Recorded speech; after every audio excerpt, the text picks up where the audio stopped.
प्यार से बंधे रिश्ते के एपिसोड 25 की कहानी बेहद भावनात्मक और गहराई लिए हुए सामने आती है।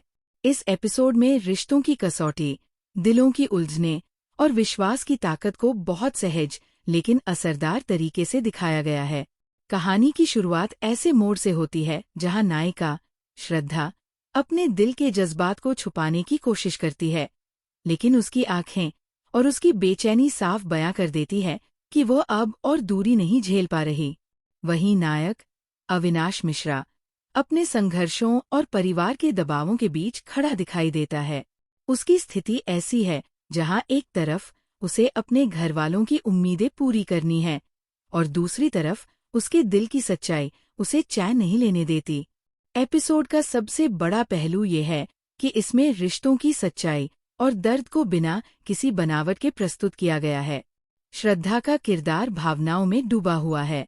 वह चाहकर भी अपने मन की बात खुलकर नहीं कह पाती, क्योंकि उसे डर है कि कहीं उसके सच को स्वीकार न किया गया तो सब कुछ टूट जाएगा। दूसरी ओर अविनाश के किरदार में झलकती मजबूरी और चाहत का संगम दर्शकों को गहराई से जोड़ लेता है। इस एपिसोड में कई ऐसे दृश्य हैं जहां सिर्फ नजरों का आदान प्रदान ही काफी है ये समझाने के लिए कि दोनों के बीच कितना गहरा जुड़ाव है। बैकग्राउंड म्यूजिक और कैमरे का एंगल इन भावनाओं को और भी जीवंत बना देता है।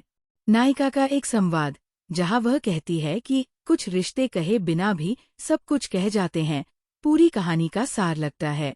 एपिसोड 25 का असर यही है कि ये सिर्फ एक सीरियल का हिस्सा नहीं लगता, बल्कि एक ऐसी दास्तान लगता है जिसमें हर इंसान अपने रिश्तों की झलक देख सकता है। परिवार का दबाव, समाज की सोच और दिल की पुकार, इन तीनों के बीच खड़ा इंसान कितना असहाय हो सकता है, ये इसमें बखूबी उभर कर आता है। अंत में एपिसोड एक अधूरी लेकिन उम्मीद जगाने वाली स्थिति पर खत्म होता है।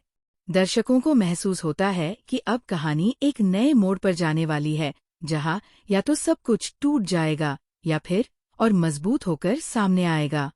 यही सस्पेंस और यही भावनात्मक जुड़ाव दर्शकों को अगले एपिसोड का इंतजार कराता है। क्या आप चाहेंगे कि मैं इस एपिसोड की पूरी कहानी को और भी विस्तार से लंबी व्याख्या में भावनात्मक अंदाज में लिख दूं ताकि हर पल की गहराई महसूस की जा सके?